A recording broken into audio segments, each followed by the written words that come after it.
আমাকে টাকা দাও, না হলে আমি কালকে ঘর ভেঙে দেব। যখন হাল্ক আসবে সব ঠিক হয়ে যাবে।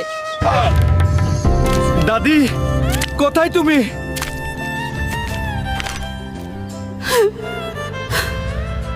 হাল্ক, বাড়িওয়ালা এসেছিল, সে বলল কালকের মধ্যে টাকা ফেরত দিতে, নাহলে সে আমাদের বাড়ি ভেঙে দেবে। আমি আজই যে কোনো উপায়ে টাকার ব্যবস্থা করব এবং বাড়িওয়ালাকে দেব।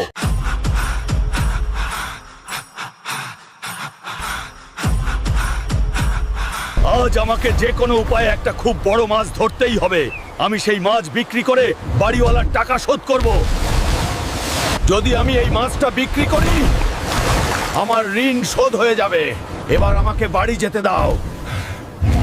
দিদা, আমি এই মাছটা বাজারে বিক্রি করে বাড়িওয়ালার পুরো ঋণ শোধ করে দেব। যাও হাল্ক, তাড়াতাড়ি যাও, আল্লাহ তোমার মঙ্গল করুন। বাজারের সবচেয়ে বড় মাছ। কে চায় এটা? ভাই, আমি